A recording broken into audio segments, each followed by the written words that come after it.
To cover is recently I was going through a bunch of like vintage bulk cards. Some like E-Series stuff, but mostly WotC era stuff. And we're talking about like PSA 5 condition vintage bulk cards. Light Dugong and Giovanni's Nidoran and Giovanni's Machop. Erica's Oddish and random cards, Tangela and Goldeen, old stuff that isn't even cool. Like, we're not talking hollows, we're not talking like expensive gems or anything. I've also been collecting old WotC era Brock stuff, like Brock's Golem, and then collecting like cool Golem, Sandslash, that kind of stuff. And I'm gonna be honest with you guys, vintage bulk. When I have stuff displayed, the vintage bulk stuff, even in like PSA 5 condition, when I look at it, it still does more for me than ultra modern cards.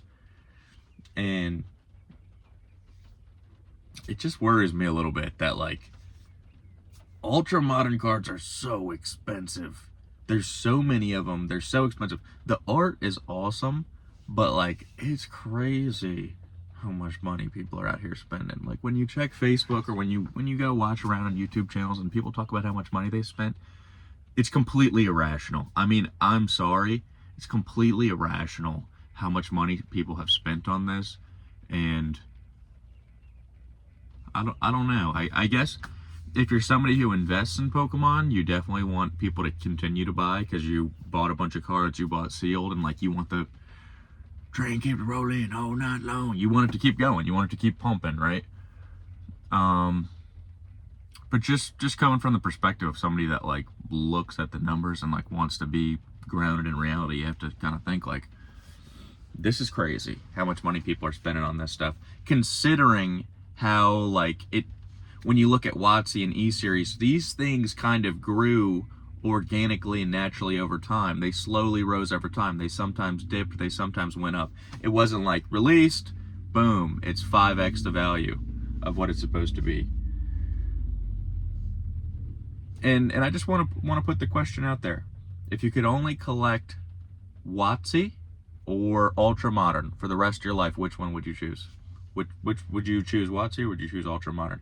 If I could only collect, I would say WotC. For sure. I'd be like, oh, the ultra modern stuff is cool, but it's like actually barely Pokemon. In the grand scheme of things, it's like not the Pokemon from my childhood, so it's barely real Pokemon to me.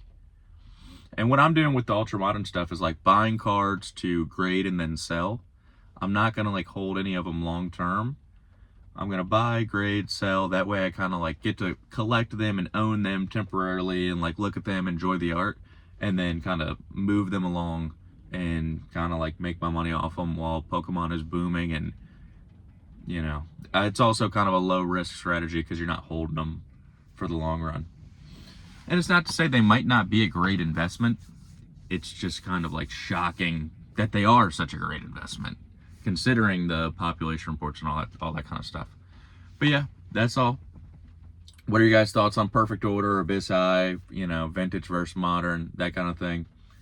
If you have any thoughts, drop a comment, like, subscribe. If you think this video is terrible, make sure you leave a comment. Peace.